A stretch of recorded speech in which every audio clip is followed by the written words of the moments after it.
Salut à tous, on se retrouve sur la chaîne Apprenons la cybersécurité pour continuer à apprendre, découvrir ou approfondir des notions de base en cyber.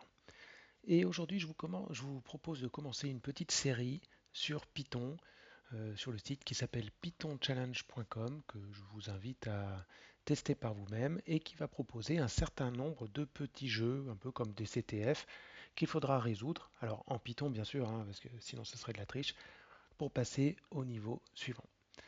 Alors allons-y, faisons quelques niveaux ensemble pour voir si c'est intéressant. Donc au niveau 0, que l'on retrouve dans l'URL, nous avons un petit challenge. Donc ils nous disent try to change the URL address, donc essayez de changer l'adresse, enfin l'URL. Ok, donc là on voit clairement qu'il y a du 2 puissance 38, donc j'imagine qu'il faut simplement calculer 2 puissance 38 en Python. Eh bien allons-y, donc j'ouvre Python et je vais lui demander de calculer 2 puissance 38. Alors l'opérateur puissance, c'est le étoile étoile. Et voilà ce qui nous sort. Je le copie dans l'URL à la place de 0 et on est au premier niveau. Ok. Alors, qu'est-ce qu'on a ici? On a visiblement une table de transcription. Ok, donc everybody thinks twice before solving this, ce qui signifie que tout le monde y réfléchit à deux fois avant de résoudre tout ça. Bon, ici on a un texte qui semble être un texte chiffré par une substitution monoalphabétique. Alors, intuitivement, moi je dirais que c'est par décalage et que le décalage est de 2, parce qu'ici ils nous disent d'y réfléchir à deux fois. Et en plus, K, L, M, ça fait 2, E, O, P, Q, 2, E, F, G, 2. Bon, c'est clairement un chiffrement de type César avec un décalage de 2 au lieu d'être un décalage de 3. Ok, bon, et bien maintenant, ce qu'on va faire, c'est qu'on va essayer de voir comment on peut faire ça en Python. Alors, je vais copier le texte ici. Voilà, je retourne dans Python, dans l'interpréteur Python. Ce que je vais faire peut-être pour que ça soit plus visible, je vais le mettre sur fond blanc. Voilà, comme ça, on y voit mieux. Alors, donc d'abord, le texte que je viens de copier, je vais le mettre dans une variable pour qu'on puisse manipuler tout ça. Voilà, donc ça c'est le texte qu'il faut que l'on déchiffre. Alors, comment on va faire ça? On va utiliser une fonction de Python qui permet de faire une transformation. Et la transformation qu'on va faire, c'est une translation de 2, un décalage de 2 en fait. Alors, on va commencer par créer une table de transformation et après, on va appliquer la table de transformation sur notre texte. Alors, disons que la table de transformation, je l'appelle table et que je vais lui dire que cette table, elle sert à faire une transformation d'un alphabet vers un autre. Donc l'alphabet source, ce sera l'alphabet normal. Donc A, B, C, D, E, F, G, H, I, J, K, L, M, N, O, P, Q, R, S, T, U, V, W, X, Y, Z. Ça, c'est l'alphabet source. Et l'alphabet destination, bah, ça va être notre alphabet décalé de 2. Donc le A devient C et je continue. D, E, F, G, H, I, J, K, L, M, N, O, P, Q, R, S, T, V, W, X, E, X, Y, Z. Et bien sûr, je remets le A et le B au début. Voilà, là j'ai ma table de transformation. Et maintenant, il n'y a plus qu'à appliquer cette transformation sur notre texte. Donc je vais appliquer la transformation et afficher le résultat. Donc je fais un print. Alors sur mon texte, je vais lui dire opère une translation, donc translate, en utilisant la table de transformation que l'on vient de créer. Et si tout va bien, voilà. Donc on a le texte déchiffré. I hope you didn't translate it by hand. Donc j'espère que vous n'avez pas traduit ça à la main. That's what computers are for. Donc c'est ce pourquoi les ordinateurs sont faits. Doing it by hand is inefficient. Donc le faire à la main, ce n'est pas efficace. Et c'est pourquoi ce texte est si long. utiliser string make trans, donc c'est exactement ce qu'on a fait ici, is recommended, donc est recommandé, et maintenant appliquer cette transformation à l'URL. Alors l'URL c'était map, donc si on translate de 2, donc le M, N, O, donc O, le A devient C et le P devient R, donc ça nous donne O, C, R. Et voilà, on est sur le niveau 2. Alors, qu'est-ce qu'il nous dit ici? Recognize the characters, donc reconnaissance des caractères. Maybe they are in the book, donc peut-être qu'ils sont dans le livre, but maybe they are in the page source, mais peut-être qu'ils sont dans la page source. Eh bien, nous allons aller voir tout de suite la page source. Le code source de la page, donc on a, ok. Oula, ah oui, d'accord. Alors là, ok, donc on a un gros bloc. Ah oui, c'est long. On a un énorme bloc ici. Et ils nous disent Find rare characters in the mess below. Donc il faut trouver les caractères qui sont rares dans ce fouillis ci-dessous. Ok, alors comment on va faire ça? Bon, déjà, ce que je vais faire, je vais le copier dans un fichier texte et on va manipuler un peu à la main pour s'approprier. Je ne l'ai pas copié. Hop, pour s'approprier un petit peu la chose. Alors, je vais enlever tout ce qui n'est pas dans le gros bloc de texte sur lequel on doit travailler. Voilà. Alors, j'imagine que dans ce bloc-là, qui semble contenir que des caractères spéciaux, il doit y avoir des lettres quelque part qui sont la réponse au challenge. Donc, si on le faisait à la main, en fait, ce qu'il faudrait faire, c'est par exemple, je prends celui-là et je le remplace par rien. Je prends celui-là, hop, je le remplace par rien. Je prends celui-là et je remplace par rien. Et ainsi de suite. Il y en a beaucoup. Ok, ok. On va voir si on arrive à trouver comme ça. Et puis après, on le fera en Python. Je pense qu'on a presque fini là. Il doit en rester 3 ou 4, peut-être un peu plus. Hop. Et il y a des lettres au moins. Alors, ok. Toujours pas, toujours pas.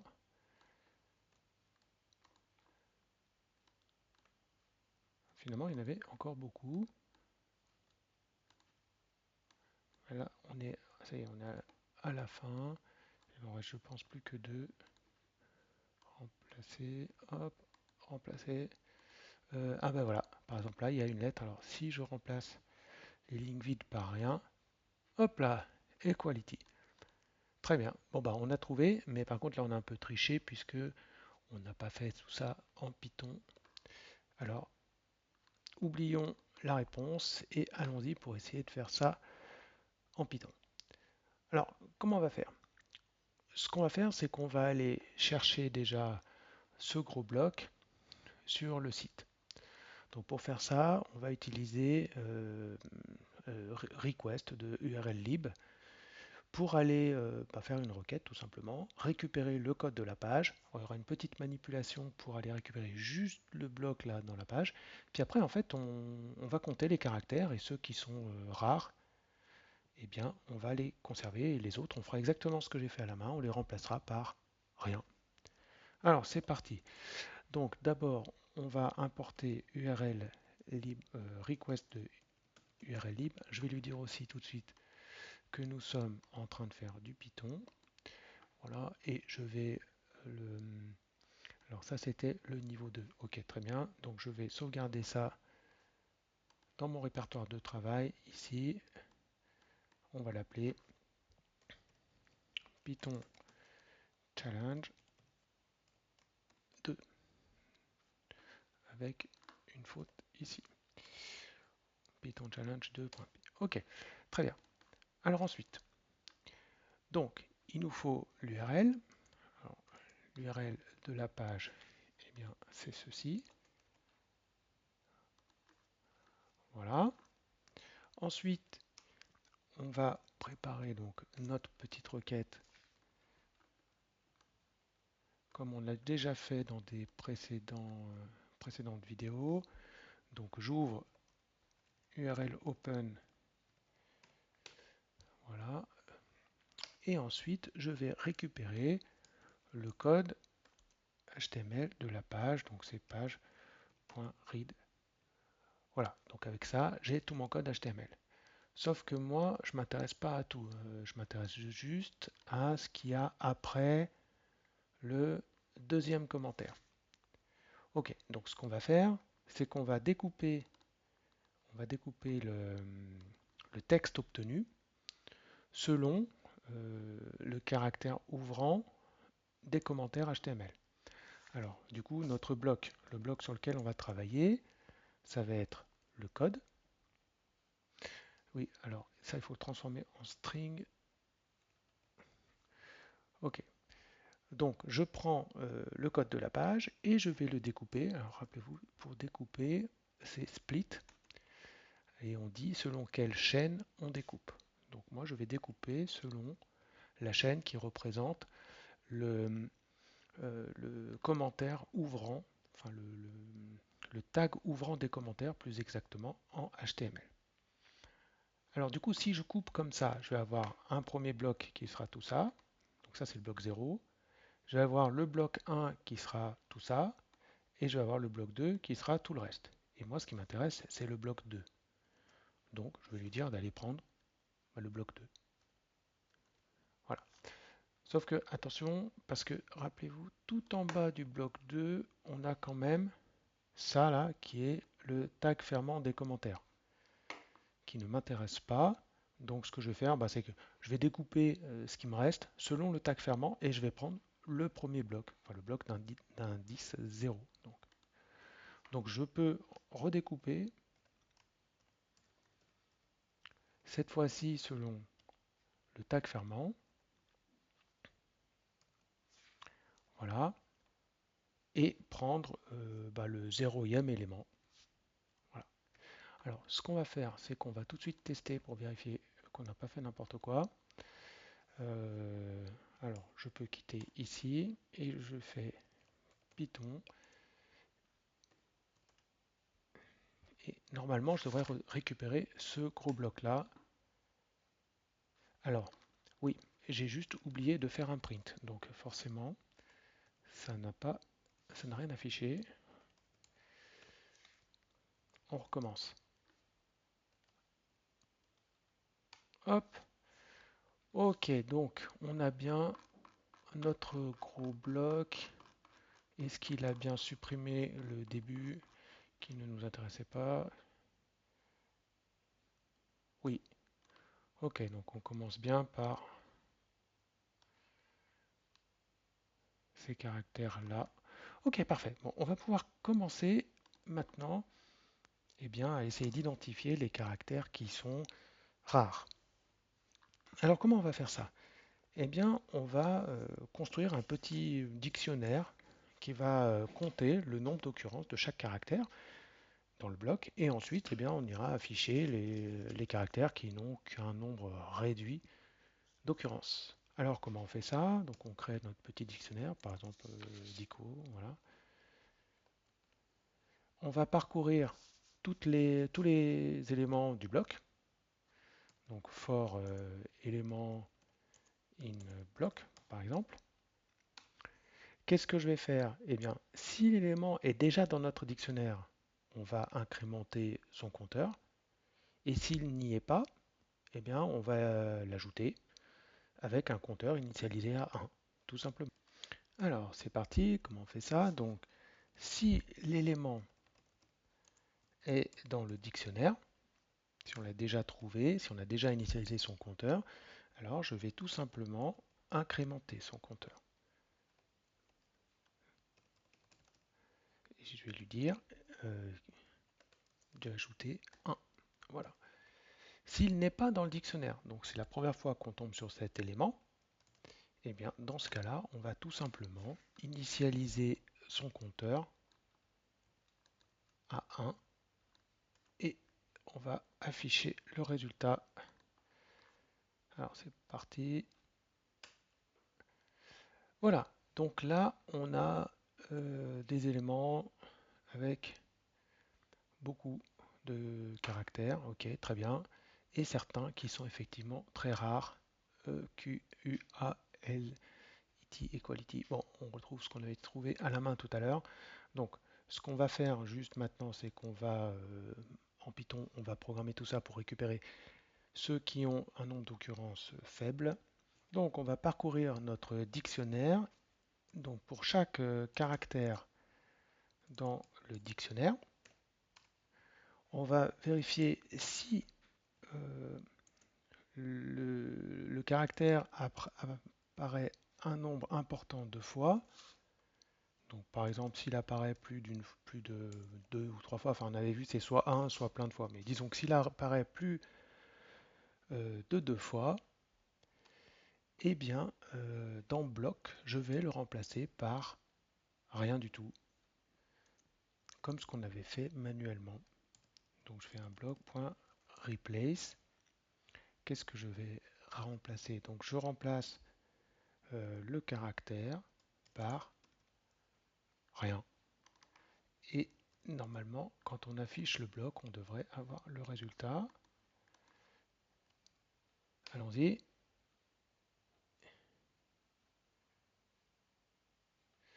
Alors, effectivement, c'est pas clock, mais c'est bloc.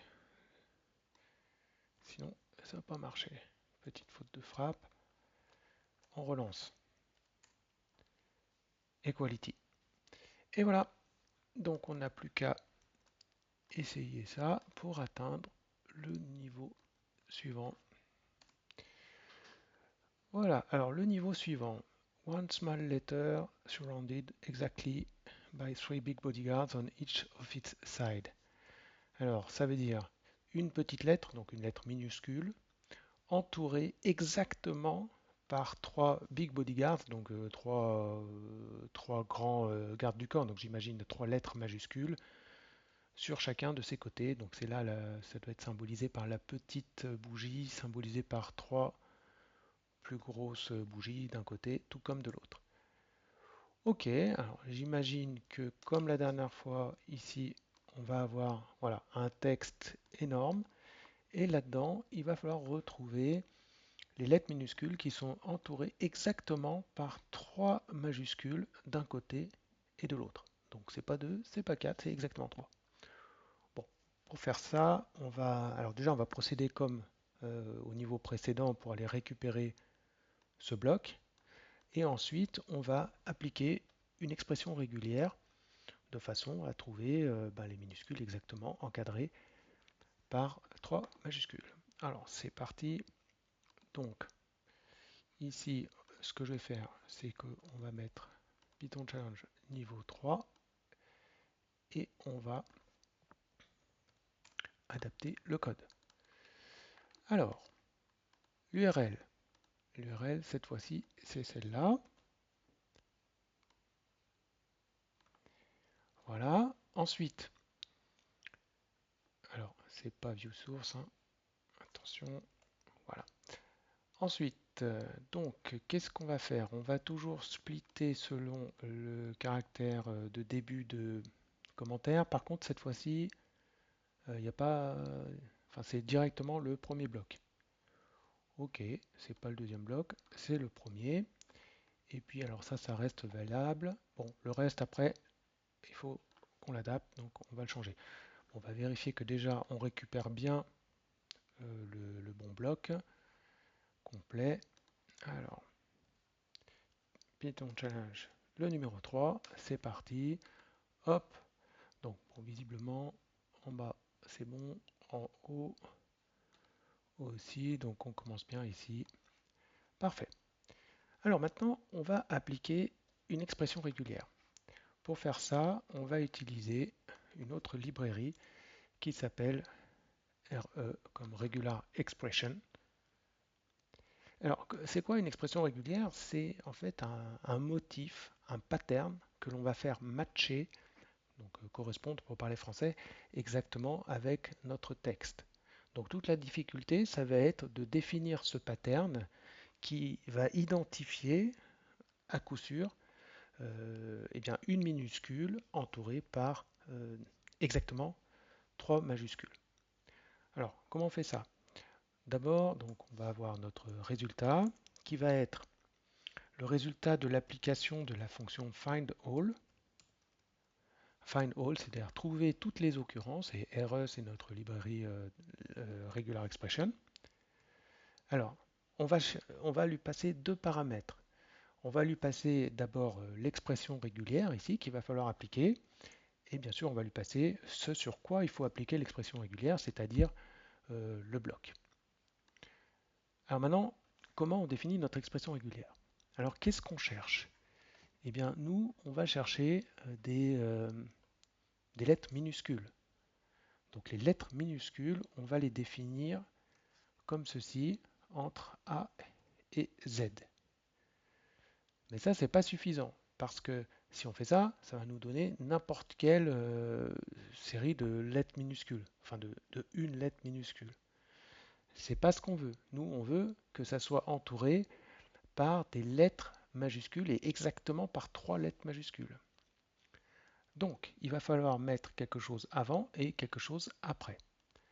Alors, on va mettre ça entre parenthèses et ici, on va lui dire que l'on cherche exactement 3 lettres majuscules.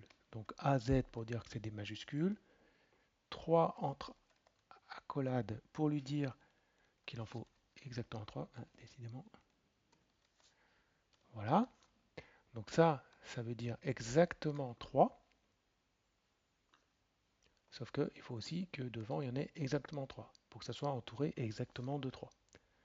Alors, si on fait ça, ça marchera avec 3, mais ça marchera aussi avec 4. Parce que, imaginons que par exemple, on soit comme ça.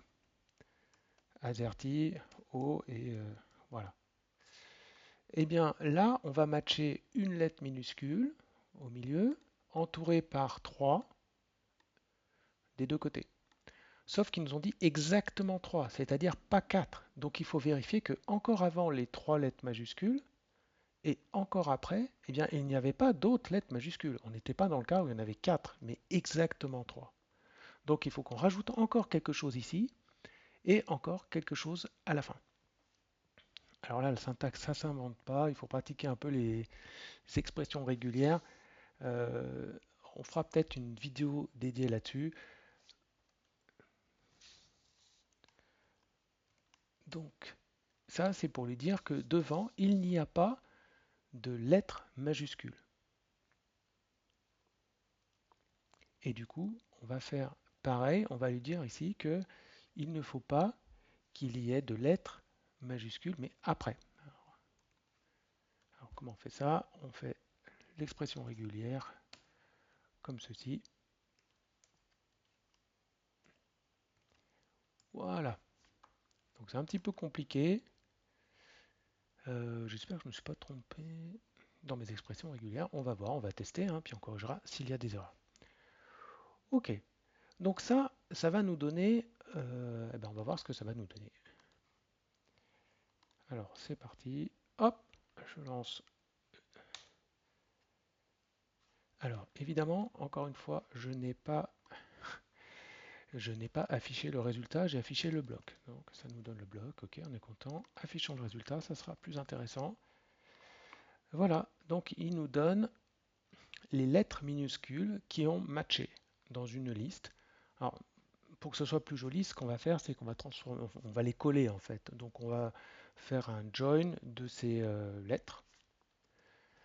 Donc on fait comme ceci.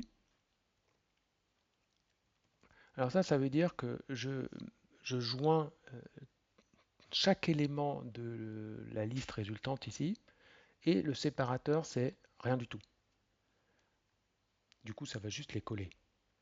Je sauve, et là, normalement, alors, encore une fois, je vais faire un print de ça, sinon ça va pas s'afficher. Et voilà. Et donc le résultat, c'est linked list. Parfait. Alors allons voir sur linked list pour le niveau 4.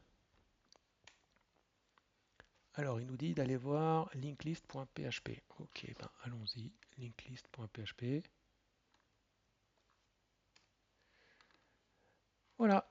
Euh, bon, on va s'arrêter là pour le challenge Python pour l'instant. On fera d'autres vidéos avec les niveaux suivants. Je vous invite à vous amuser un petit peu avec ça. C'est assez intéressant et surtout ça permet de mettre en pratique des connaissances de base sur Python, de se familiariser avec différentes librairies, tout en se challengeant parce que parfois il faut quand même réfléchir. Voilà, j'espère que cette vidéo vous aura amusé, que ça vous aura donné surtout envie de vous lancer dans le Python Challenge. On se retrouve prochainement pour une nouvelle vidéo. Portez-vous bien et vive la cyber.